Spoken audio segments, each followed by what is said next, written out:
Comment mon premier client en freelance design m'a rapporté 42 749 €, bordel! Sans prospection, sans diplôme d'art, sans visibilité et avec un niveau débutant. Là, tu es en train de te dire, qui c'est ce charlatan? Je vais te dire une chose, regarde bien la vidéo, tu vas découvrir des trucs de fou. Alors, en 2022, j'envoie ce visuel qui est un visuel destiné à un projet Web3 dans lequel je faisais partie, du moins j'étais une personne dans leur Discord. Et honnêtement, aujourd'hui, il est très moyen. Ce visuel, franchement, il est claqué au sol. J'ose à peine le montrer et pourtant, ce même visuel m'a généré 42 749 € en un peu plus de 2 ans avec ce seul et même client.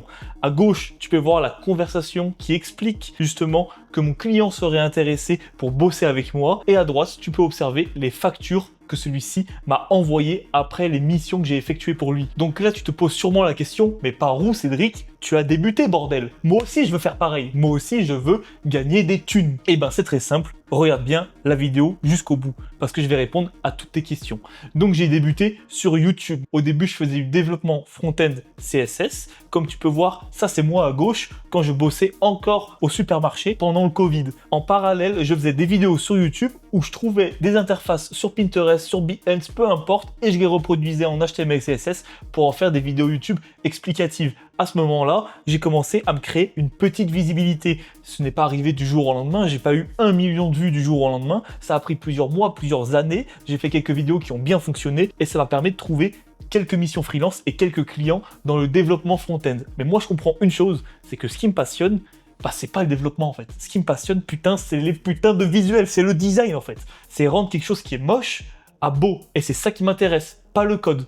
Donc, en 2022, qu'est-ce que je fais? Je suis sur un Discord avec des visuels vraiment éclatés, je prends les devants, je leur fais un visuel sans rien qu'ils me demandent en soum soum, et le résultat, c'est qu'ils kiffent ça. Ils m'ont même envoyé un message le 6 décembre 2022, j'ai retrouvé la conversation, où ils m'ont dit « Salut, j'adore ton art, est-ce que c'est possible d'avoir le template ?» En gros, le PSD. Donc de fil en aiguille, on discute, et en fait, ça sera mon client pour les 2 prochaines années, et il me donnera littéralement plus de 40 000 € au final. Donc je deviens leur designer attitré. Cette opportunité qui au début était simplement une petite collaboration a duré plus de 2 années et j'ai confectionné des centaines de visuels pour leurs différents projets et ça m'a rapporté plus de 40 000 €. Le plus aberrant dans tout ça, c'est qu'en plus de m'avoir rapporté 40 000 € avec ce seul et même client, ça m'a rapporté des dizaines d'autres clients qui ont vu mon travail, qui ont adoré ça et qui sont venus directement vers moi pour travailler avec moi tout simplement. Donc littéralement zéro prospection faite à froid sur 2 années de mon côté. Donc tu vois comment c'est puissant en fait quand tu fais du bon travail et là tu vas te dire ok mais moi j'ai pas de client et là je vais te répondre regarde ce qui suit. Pourquoi tu n'as pas encore de client? C'est magique, j'ai tout prévu. Si tu n'as pas de client aujourd'hui, c'est probablement parce que tu as un syndrome très grave que j'ai noté sur l'un des 4 post-it, voire les 4 en même temps, et là c'est terminé, là c'est game over. Heureusement, je suis là pour te sauver. Premier post-it, tu as un positionnement flou. Tu ne réponds à aucun besoin précis et par conséquent, le client ne te choisit pas. Parce que si demain j'ai une voiture de luxe, je vais l'emmener chez le concessionnaire attitré qui connaît mon modèle sur le bout des doigts, plutôt que d'aller voir Feu Vert ou Noroto qui sont des garages généralistes qui s'occupent de tout le monde. En tant que client, si je confie mon business à quelqu'un, je veux qu'il soit expert dans son domaine. Je veux pas qu'il soit moyen partout. Donc, tu dois toi aussi te spécialiser dans un domaine, dans une niche. On parlera plus tard des niches, des domaines, etc. Mais tu dois devenir une référence, un pilier dans ton domaine pour asseoir ton expertise et montrer que c'est toi le boss. Pas être mis en concurrence avec des Indiens sur Fiverr qui vendent 5 fois moins cher ton service et qui rendent une qualité de travail médiocre. Ok? Donc, syndrome numéro 2, extrêmement grave que personne ne fait, c'est que tu ne te confrontes pas au marché. Tu designes seul dans ton coin et du coup, tu as zéro retour, zéro progression, 0 € dans ta poche. Voilà, c'est aussi simple que ça en fait. Puisque le problème, c'est que si tu designes seul dans ton coin, que tu ne postes nulle part, que tu n'as pas de social, que tu n'as pas de réseaux sociaux, que tu n'appelles personne, personne sait que tu existes. Et si personne sait que tu existes, personne te donne son fric au final. Donc, il faut que tu te confrontes au marché, que tu appelles tes clients en masse, c'est tu prends ton téléphone, tu fais une recherche, tu cibles des clients précis, d'où l'importance d'avoir un positionnement qui est établi, tu vois, d'être dans une niche bien précise, parce qu'à ce moment-là, quand tu vas parler à ton client, que tu auras identifié les douleurs et que tu auras identifié les points qui sont susceptibles de le faire craquer, entre guillemets, c'est là où tu vas commencer à l'intéresser à potentiellement décrocher les missions. Ok ? Numéro 3, on en a parlé un peu juste avant, mais la visibilité. Si tu es invisible en ligne, tu prospectes au lieu que l'on vienne vers toi. Le truc, c'est que si tu es invisible en ligne, tu courras sans cesse après le nouveau client et il n'y en aura aucun qui te découvrira, puisque où c'est que tu veux qu'il te découvre? Donc tu as besoin d'avoir une notoriété en ligne, tu as besoin de showcase, de montrer ce que tu fais, tes travaux en ligne, pour qu'on te découvre et qu'ensuite on veuille travailler avec toi. Et si un client te trouve et qui veut travailler avec toi, c'est un client gratuit que tu as acquis sans même avoir fait une seule seconde de prospection. Et ça, c'est vraiment puissant.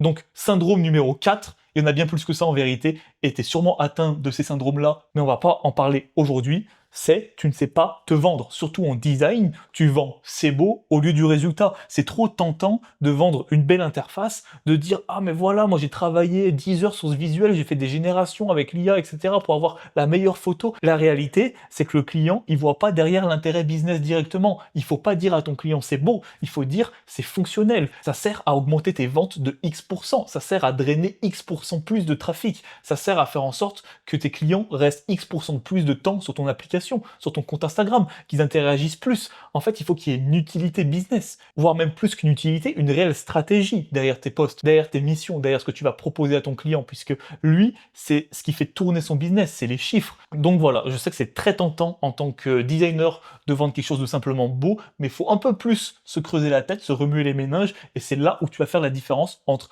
un designer qui design et un designer qui comprend réellement les besoins de son client et qui sait s'adapter en fonction de la situation. Très important. Donc j'espère que tu as compris tous ces points, et si tu regardes cette vidéo aujourd'hui, c'est probablement que tu es dans cette situation, que tu n'as pas de client, ou peu, ou alors tu n'arrives pas à te vendre à un bon prix, etc. Mais dans tous les cas, tu es en galère. Donc aujourd'hui, si c'est ta situation et que tu souhaites faire le point avec moi, tu as le lien dans la description pour réserver ton appel d'audit offert. J'ai quasiment 5 années de freelancing et 7 ans d'entrepreneuriat, donc j'ai développé une réelle expertise et on discutera durant cet appel, durant une trentaine de minutes, de ta situation, de tes contraintes, de tes objectifs et voir qu'est-ce qu'on peut mettre en place directement après cet appel pour que tu puisses atteindre le plus rapidement tes objectifs. Dans tous les cas, c'est gratuit et tu repars avec un plan d'action concret à mettre en place dès la fin de l'appel. Et on parlera aussi de mon accompagnement en freelance pour voir si tu es éligible et même si c'est un format qui peut te plaire, afin que je t'accompagne à mes côtés à aller chercher tes premiers clients en freelance en moins de 90 jours. Donc voilà, tu as sans doute une tonne de questions et une tonne aussi de problèmes, et la bonne nouvelle, c'est que j'ai une méthode pour toi qui va te permettre de tous les résoudre en quelques minutes. On voit ça d'ici 30 secondes. Mais juste avant, je vais te donner les raisons pour lesquelles tu dois impérativement adopter une stratégie. Très important. Numéro 1, Uno, les efforts inutiles. Alors, qu'est-ce que j'entends par les efforts inutiles? Par exemple, bosser dur dans l'entrepreneuriat, dans le freelancing, ne veut pas forcément avoir des résultats. Étant donné que tu es indépendant, tu n'as pas de salaire comme un salarié, bosser dur ne veut pas forcément dire être payé à cette juste valeur dans un premier temps. Il faut, dans un premier temps, que tu lances la machine et ça va te demander de travailler sur l'essentiel. Ça va te demander d'aller chercher les nouveaux clients, ça va te demander de travailler sur les choses importantes, pas changer la couleur d'un bouton sur ton portfolio, par exemple. Histoire vraie d'ailleurs. Et au même titre, tu peux aussi être bon techniquement, mais ça ne veut pas forcément dire que d'un coup, tu vas être très bien payé. J'ai vu des personnes extrêmement brillantes dans leur domaine, mais qui n'étaient quasiment pas payés, ou même pire, qui n'avaient pas de clients, tout simplement parce qu'ils ne savaient pas se vendre. Ou alors, encore pire, tu as des gens qui attendent d'être prêts, ils se disent « mais j'ai pas encore les compétences pour, donc j'attends d'être prêt », mais la vérité, c'est que tu seras jamais prêt. Tu auras tout le temps des nouveautés, il faudra constamment que tu te mettes à jour, tu seras constamment confronté à des nouvelles problématiques, avec des nouveaux clients, des problématiques que tu n'auras jamais eues auparavant. Donc c'est très simple au final. Au lieu d'attendre d'être prêt pour te lancer, lance-toi et t'apprendras sur le terrain. Parce que, est-ce que tu crois que quand je me suis lancé en design, j'avais les compétences que j'ai aujourd'hui? Absolument pas. J'ai appris la plupart de mes compétences sur le tas. Et au final, pour satisfaire ton client, t'as pas le choix que de bien faire, donc tu marches un peu à la pression, et au final, tu avances sur les choses importantes qui te font réellement progresser. Point numéro 2, très important. L'intelligence artificielle. On nous vend ça un peu comme le mal, ce qui va détruire les métiers des artistes, des designers. Mais la vérité, pour moi, ça va avoir un effet qui va être similaire, par exemple, à WordPress quand c'est arrivé sur le marché. C'est-à-dire que juste les développeurs moyens se sont fait remplacer par des templates WordPress, mais les développeurs qui, eux, étaient bons, ont simplement continué de faire du développement. Donc pour moi, les designers qui sont déjà très bons et qui vont utiliser l'IA en synergie avec leur travail actuel vont juste devenir inarrêtables et vont produire 10 fois plus que la concurrence simplement parce qu'ils iront 10 fois plus vite que la concurrence. Aujourd'hui, si tu ignores l'IA, tu vas simplement te faire dépasser par des personnes qui sont techniquement moins bonnes que toi, mais parce qu'elles utilisent des outils plus performants que ceux que tu utilises à l'heure actuelle, elles vont produire plus rapidement, en plus grande quantité et potentiellement certains visuels de meilleure qualité. Imaginons que tu sois un miniature maker qui fait des miniatures pour des youtubeurs, c'est tellement plus rapide aujourd'hui de se procurer les assets pour créer une miniature dans le bon angle, avec la bonne luminosité, avec la bonne orientation. Tu peux produire des miniatures bien plus rapidement, bien plus en masse. Est-ce que c'est pour autant que les prix des miniatures ont été divisés? Absolument pas. Donc tu peux gagner plus en allant simplement plus vite grâce à l'IA. Donc s'il te plaît, ne fais pas comme la génération de nos grands-parents ou même de nos parents qui ne se sont pas mis à jour sur certaines technos et qui se sont fait dépasser par la technologie. L'IA, c'est une vraie révolution, autant s'en servir. Et troisième point, le plus grave, celui qui met tout le monde d'accord, c'est l'abandon. Au final, si tu fais trop d'efforts inutiles, que tu n'as pas une méthodologie précise que je vais te dévoiler tout de suite, tu vas finir par abandonner simplement parce que tu vas faire des efforts dans le vide qui ne vont pas fonctionner, pas payer. Au final, tu vas perdre la liberté géographique et temporelle que le freelancing aurait pu t'apporter et tu vas retourner dans un CDI avec des briefs qui sont imposés et des horaires qui sont fixes. Ce qu'on ne cherche pas bien souvent en tant que freelance. Donc c'est un choix à faire, le freelancing ça va pas forcément convenir à tout le monde, on a des revenus qui sont variables, aussi bien à la hausse comme à la baisse, mais je préfère ne pas être capé et ne pas forcément avoir des horaires qui sont fixes, imposés, être libre, optimiser mon temps comme je le souhaite. Et ça me permet d'ailleurs, comme tu peux le voir sur cette image-là, de partir en vacances et même de travailler à distance. Donc là, par exemple, j'étais dans le sud de la France, très proche de Monaco, vers Beau Soleil, dans un magnifique appartement avec vue directement sur la mer. Je pouvais travailler depuis mon logement quelques heures par jour et après simplement prendre la voiture, aller me balader au bord de la plage ou même dans Monaco. Rien que pour ce luxe-là, au final, plus jamais je ne ferai de retour en arrière dans le salariat quand je vois ce que le freelancing peut t'apporter comme liberté. Donc voilà, à présent, là, tu es en train de te dire, mais bordel, Cédric, c'est quoi ta méthode? Tu nous en parles depuis tout à l'heure, tu nous teases. Eh ben, regarde bien ce qui suit, parce que trouve ton client en 5 étapes. Pas 4, pas 6, 5 étapes, comme le nombre de zéros qu'il y aura sur ton compte bancaire après avoir suivi tous mes conseils. Trouve ton style signature. Qu'est-ce que j'appelle par mon style signature? C'est très simple en soi. C'est l'intersection entre tes goûts personnels et le besoin du marché. Si tes passions sont dans l'automobile et que dans l'automobile tu fais une étude de marché et qu'il y a des besoins à combler, une douleur à soulager dans ce marché-là, tu pourras apporter tes services, ton expertise dans un domaine que tu kiffes. D'où l'intérêt d'être niché comme on en parlait juste avant, car au final tu pourras trouver des solutions qui seront adéquates pour ce client. Et encore mieux, tu sauras comment lui parler, puisque c'est un domaine dans lequel tu es expert, dans lequel tu es niché, dans lequel tu as une réelle expertise. Tu passeras devant toute la concurrence parce que tu seras simplement la référence de ce domaine et pas le designer généraliste qui fait tout et n'importe quoi. Numéro 2, à présent, très important, et c'est là où la plupart échouent, c'est créer une offre claire qui répond à un besoin en solutionnant une douleur. Très important, je t'ai fait un petit exemple. Je redesign ta page produit pour doubler tes conversions en 7 jours sans avoir à recruter un dev ou repasser par une agence. Dans ce cas, on a une offre qui est claire, c'est qu'on redesign une page produit pour doubler les conversions de nos clients, donc c'est-à-dire les ventes, avec une deadline temporelle, c'est-à-dire en 7 jours, c'est pas en 2 semaines, c'est en 7 jours, au moins pas de flou là-dessus. Et la douleur, par exemple, ça peut être d'avoir à chercher un développeur, c'est insupportable sur les plateformes de freelancing, etc. On ne sait pas si la personne est compétente. Là, au moins, on rassure le client en lui disant qu'il n'aura pas besoin de repasser par un développeur ou par une agence, qu'il n'y aura pas d'autres intermédiaires et que sa page sera prête à convertir 2 fois plus qu'avant en littéralement 1 semaine. Ça, c'est extrêmement fort comme promesse. Et je te vois venir. Tu as encore des petits doutes. Tu es encore en train de te dire que tu vas pas forcément choisir une niche parce que tu as envie de t'élargir au monde entier, de pas te fermer des portes, comme certains aiment bien dire. Je vais te poser une question très simple. Comment est-ce que tu crois que la notoriété de Cédric Grolet a explosé sur ces dernières années? Le gars a une image qui est extrêmement bien contrôlée sur les réseaux sociaux. Il a une réelle présence en ligne et il fait du contenu qui sait attirer son audience dans ses boutiques. Et troisième point très important dans tout ça, celui qui fait plus de 50% de son succès, c'est simplement qu'il est niché dans la niche des trompe-l'œil. C'est la référence dans ce domaine. C'est pour ça qu'il peut vendre ses pâtisseries aussi cher, parce que c'est l'expert des trompe-l'œil en pâtisserie. Ce n'est pas un expert en pain, ce n'est pas un expert des éclairs au chocolat, c'est un expert des trompe-l'œil. Il a su se différencier d'absolument tous les concurrents qui existent sur cette planète, et Dieu sait qu'il en existe des concurrents dans le thème de la pâtisserie, simplement en choisissant une niche très précise. Au même titre, Bands will make her dance. Bands will make her dance. All these chicks poppin' pussy. I'm just poppin' bang.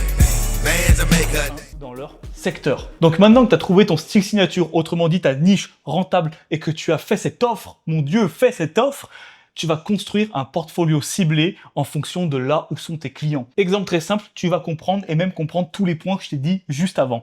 Imagine, tu arrives sur YouTube, tu souhaites faire des miniatures pour des YouTubeurs, voilà, en tant que freelance. Tu as un portfolio dans lequel tu as 2 miniatures qui se courent après que tu as faites pour des YouTubeurs. Tu as d'un autre côté du portfolio des logos que tu as fait pour une application que tu n'as même pas finie. Tu as des interfaces pour des applications web dans des niches et des domaines totalement différents. Et en face, comme concurrent en tant que freelance, tu as moi qui arrive et qui a une dizaine, une centaine dans son portfolio de miniatures qui ont été faites pour des YouTubeurs précis, avec un case study, avec des arguments du style nos miniatures ont augmenté de tant de pourcents le nombre de vues, de tant de pourcents le CTR, donc le click-to rate, en gros le pourcentage de clics sur les miniatures. Est-ce que tu penses sincèrement que tu vas faire le poids? Même si tes 2 miniatures sont très bien, honnêtement, tu n'es pas niché dans le monde des miniatures, et donc, par conséquent, tu n'as pas un portfolio qui est ciblé. D'où l'intérêt d'avoir un portfolio qui est ciblé, d'où l'intérêt d'avoir une offre qui est claire pour répondre à des besoins qui sont très spécifiques et très différents d'un youtubeur à un autre. Et en plus de ça, tu arrives avec un portfolio qui contient déjà des dizaines, voire des centaines de miniatures qui ont été faits pour des youtubeurs précédents pour rassurer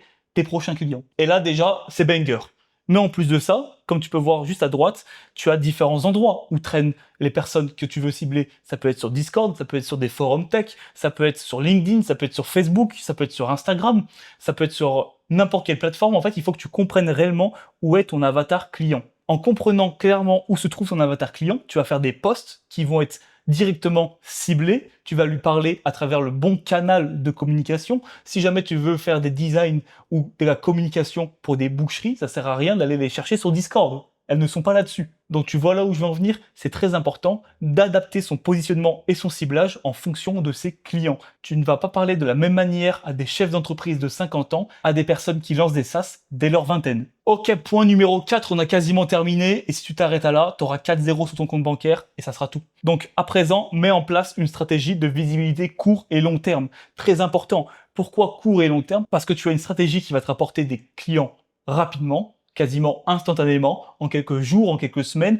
et t'en as une qui va mettre plus longtemps à mûrir, qui va mettre plusieurs mois, plusieurs années, mais au final, c'est ça qui va être ton réel moteur, parce qu'une fois que c'est lancé, après, les clients vont tomber tout seuls. Donc, dans un premier temps, stratégie court terme, réseaux sociaux, prospection active sur les réseaux sociaux, envoyer des DM à des comptes ciblés, proposer des créations ou même des collaborations avec des artistes ciblés. Peut-être pas forcément très gros dans un premier temps, mais ça va te permettre d'attirer à toi une certaine visibilité que tu n'aurais pas eu si tu restais seul dans ton coin. Au même titre, stratégie court terme, contacter les bonnes personnes dans les bonnes entreprises. Si jamais tu vois des entreprises qui sont susceptibles d'avoir envie de travailler avec toi, tu vas sur LinkedIn, tu contactes les personnes qui travaillent dans cette entreprise, mais contacte pas le stagiaire ou le boss. Ça sert à rien. Contacte la personne qui est susceptible de comprendre ce que tu lui proposes et de travailler avec toi. Au même titre, stratégie long terme, ça va être YouTube, Instagram, LinkedIn, etc. C'est des choses qui vont mettre bien plus longtemps à se développer. Tu vas créer du contenu régulièrement sur ces réseaux. Au début, ça va faire peut-être quelques vues, quelques dizaines de vues, puis quelques centaines, quelques milliers, quelques dizaines de milliers, centaines de milliers. Et quand tu vas commencer à te faire découvrir par un grand nombre, ce qui en généralement prend plusieurs mois ou plusieurs années, tu fais pas directement du contenu qui perce en 3 jours, et les clients vont commencer à tomber sur tes posts. Et en fait, ils vont directement te contacter, t'envoyer des messages, et ils vont vouloir travailler avec toi si tu fais du bon travail. Ensuite, dernier point dont je suis l'unique et le seul à en parler, je ne vois personne d'autre en parler, pourtant c'est littéralement ça qui m'a permis de conserver mon client sur plus de 2 années, c'est apporte de la valeur avant qu'on te la demande et délivre plus que ce qu'on te demande pour devenir indispensable aux yeux de ton client. Pour moi, c'est littéralement un conseil en or, parce que si tu apportes de la valeur avant qu'on te la demande et que tu as bien fait une analyse, une étude de marché, non seulement tu vas donner à ton potentiel client un aperçu du travail que tu peux réaliser pour lui, et si tu as bien bossé ton sujet, il peut être tellement satisfait de ton produit, ou tellement satisfait de ce que tu lui as délivré, qu'il va vouloir simplement continuer de travailler avec toi. Et en plus de ça, imagine tu lui délivres à chaque fois plus que ceux qui te demandent, c'est littéralement le jackpot. Parce que à aucun moment, il aura envie de se séparer de toi. À quel moment il va avoir envie de trouver une personne qui délivrera moins rapide, moins qualitatif, avec une communication qui est peut-être plus compliquée, si c'est sur Fiverr ou sur Upwork, par exemple avec une communication en anglais, là tu es littéralement en français, en train de lui proposer une première ébauche de son travail gratuitement, en lui apportant un maximum de valeur. Et au final, même si ton premier travail, il n'est pas incroyable, moi comme tu peux voir, mon premier visuel, il était pas ouf du tout, mais je me suis lancé. Et au final, ils ont adoré ça, et j'ai travaillé plusieurs années avec eux. Donc tout ça mis bout à bout, au final, c'est ce qui transforme une mission ponctuelle en 42 749 € sur 2 ans avec seulement un client. Si on rapporte ça au mois, ça fait quasiment 1800 € par mois en travaillant moins d'une semaine, soit 35 heures par mois. C'est-à-dire que j'avais littéralement 3 autres semaines sur le mois pour travailler avec d'autres clients que j'avais aussi en parallèle ou pour consacrer mon temps à d'autres activités. Et c'est un banger parce qu'aujourd'hui, au final, tu n'as besoin que d'un ou deux clients pour vivre du freelancing. Tu n'as pas besoin d'une dizaine, d'une centaine de clients. Seulement un ou deux suffisent. Et je suis sûr que tu es capable de trouver ce client ou ces deux clients. Et honnêtement, ça tombe excessivement bien pour toi parce qu'aujourd'hui, si tu as envie de te lancer, d'avoir un revenu supplémentaire en parallèle d'une autre activité ou simplement une activité à plein temps de freelance depuis chez toi ou depuis n'importe où d'ailleurs dans le monde, car tu peux bosser en remote, c'est très simple, je te conseille de réserver ton appel d'audit offert. Comme je te l'ai dit, pendant une demi-heure, on va échanger sur ta situation, prendre en considération toutes tes contraintes et établir un plan étape par étape des actions que tu vas pouvoir mettre en place dès la fin de l'appel. On parlera aussi de mon accompagnement, voir si tu es éligible ou si ça peut te convenir afin que je puisse t'accompagner à trouver tes premiers clients en moins de 90 jours. Donc voilà, c'était Cédric, j'espère que cette petite vidéo et le retour sur YouTube t'a plu. N'hésite pas à mettre en commentaire si jamais tu as des questions. Et sur ce, on se dit à la prochaine. Ciao!